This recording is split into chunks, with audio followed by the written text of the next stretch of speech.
These techniques are super weird, but they work so well.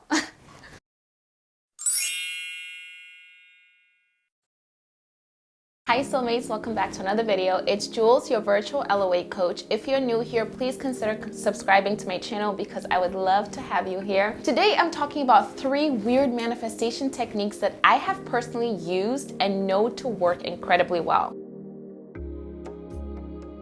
Now, I want to preface this by saying that manifestation is all about belief. The beliefs you hold on a subconscious level are the key drivers to your manifestations. However, there are techniques that really do work if used correctly that can really enhance your powers of manifestation. And today I'm sharing with you a few of the really odd ones that have worked very well for me as well as people that I know. The first one is decluttering your environment. Yes, the thing is, a lot of the stuff we accumulate in life and in the attachments that we develop to them are really a reflection of our subconscious minds. Your outer world is a mirror of your inner world. Like they say, as within, so without. So if you have a lot of clutter everywhere, if you have a lot of clutter around you, if you're holding on to a lot of things that you know you no longer have use for, things that no longer serve you in any way, well, those things could very well be blocking your manifestations. So take a good hard look around you, around your room, around your apartment, around your home, around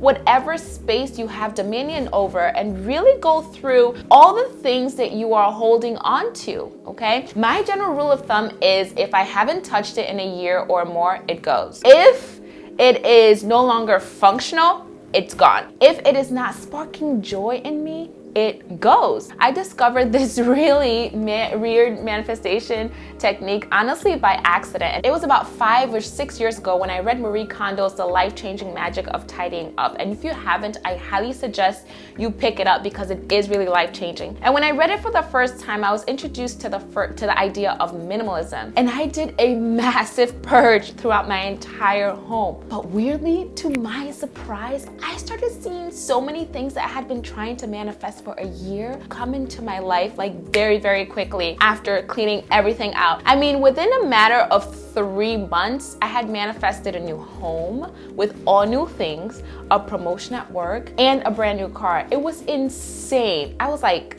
whoa. What is happening?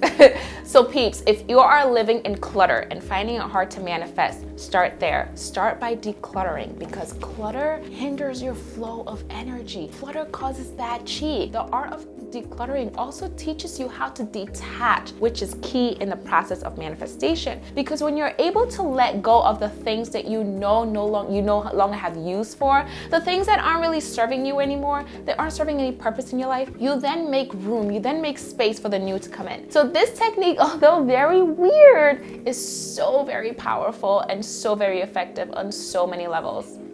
The second super weird method is with water. You may have heard of this one. Water manifestation is incredibly powerful. A very famous Japanese scientist, Dr. Emoto, did a very powerful experiment with water, which basically revolutionized the idea that our thoughts and our intentions really do have a profound effect on our physical realm, on our physical lives. If you have never seen anything on his experiments, I highly encourage you to look them up or grab his book, The Hidden Messages of Water. His experiments demonstrated how water reacts to human thoughts and intentions and also music. What he did was incredibly fascinating to say the least. And it really was one of the most profound things that really shook me on this journey of discovering energy and vibration and frequency. And it was just so darn simple. Like, all he did was just expose water to different emotions and intentions, and then showed how each emotion and intention affected the molecular structure of the water after it was frozen. He discovered that when the water was exposed to feelings of love and thoughts of compassion and gratitude, sayings and peace, the structure showed beautiful crystalline formations. Whereas the water that was exposed to hate, that was exposed to evil, that was exposed to discording intentions and emotions and feelings and words, resulted in crystal formations that were not so pleasing. They were in fact really ugly and disfigured. So yeah, the vibration of water can change based on the emotions and the intentions of the person holding it and charging it, right? Now, the reason why this experiment is so freaking important and why this technique is so darn powerful is because, well, what is the human body mostly composed of? Ding, ding, ding.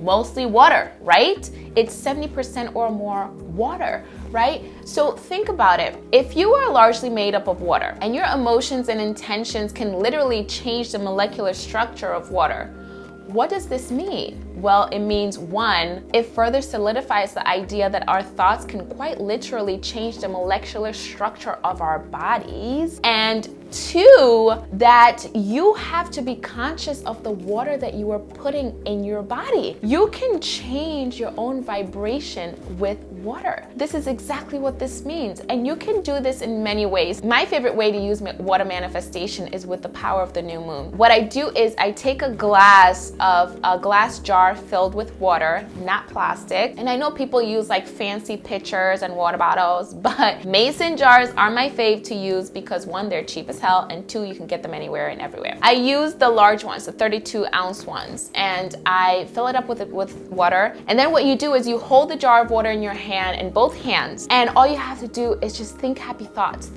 feel good feelings. If you're trying to manifest love into your life, think and feel what it would be like to have, that love in your life. Visualize having that person or the thing you want and how it would make you feel. Speak out loud what the manifestation is, like what you're manifesting, and also speak how it's gonna make you feel, how it would feel to have it. Like, I am so happy and grateful now that I have manifested my true love. I am so happy and grateful now that I've manifested my dream house, or whatever it is you're trying to call into your life.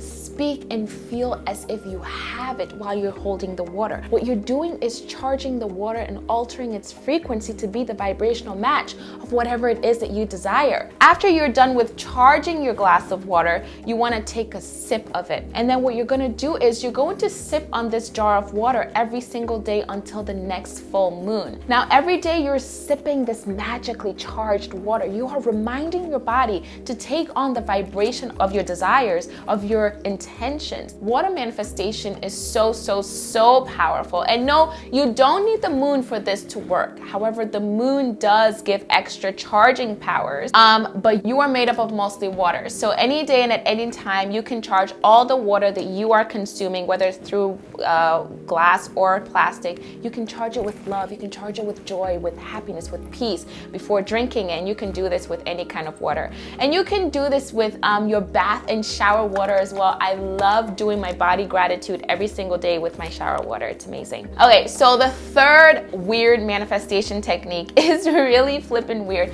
but it's actually honestly one of the most profound ways in which I have manifested the biggest things in my life. And it's actually teaching the law of attraction. Yes. Believe it or not, my biggest manifestations kicked into high gear when I began teaching the law of attraction. Isn't that incredible? Since I started recording videos last November, I have experienced master manifestations and bigger ones as well. The biggest being really discovering my purpose and my life path and making contact with my spirit guides. These have been my biggest manifestations thus far, and I tell you, teaching others how to manifest, helping others come into the realization of the power they hold within them and how to use that power has literally changed everything for me. I find myself in higher vibrations most of the time, and when I'm planning and filming a video like this, I literally feel high the entire time. It's the greatest feeling I've ever felt. I feel myself, I feel me on a whole new level. I am entirely present and completely in my power. Now, when I finally launched this particular channel, I was scared shitless. I was, but it was a good kind of scared. It was the kind of change, the kind of challenge that the anxiety, the anxiousness that makes you excited, right? It was the excited kind of fear because I loved how I felt creating and editing the content. I also loved the idea that my messages were going to be helping so many people out there step into their power. Teaching really is the best way to learn. And when I started this journey, there were no expectations of outcome. There was none. So I had no attachment. And therefore I am focused just on my high vibrations, and knowing that my content would be helping so many people from all over the world. So two things were happening with the manifestation process here while I'm teaching the law of attraction. And I wasn't even conscious of what was happening. One, I'm in high vibes most of the day, if not all of the day, right? And two, I am detached from outcome. Now, because of this has been by far the most amazing and effortless way I have found to manifest. So if you're learning about the law of attraction, or honestly about anything, and it's sparking something in you, consider teaching it to others, even as you are learning yourself, because that is the best way to learn. Consider teaching it to others, people who are also open to law of attraction or whatever it is that you're learning about, and watch how your manifestation powers get even more powerful, even more magical, okay? So yeah, these are the three really odd ways in which I have been able to manifest some of the most incredible things into my life over the past several years. If you guys have some other super cool and weird ways in which you manifested things, please share them with all of us below as well. I hope you found this video helpful, or at least a little enlightening, and you give it a thumbs up, and please share with someone who would love to know these techniques. And if you haven't already, make sure to subscribe to my channel for even more videos like this to keep you in high vibe. And don't forget to hit the notification bell so you don't ever miss any of my uploads, because this year I am committed to making videos to inspire you to live fully and authentically in your power and manifest a life of limitless abundance. Thank you for sharing your energy with me in another video, and I will see you in my next one. Cheers!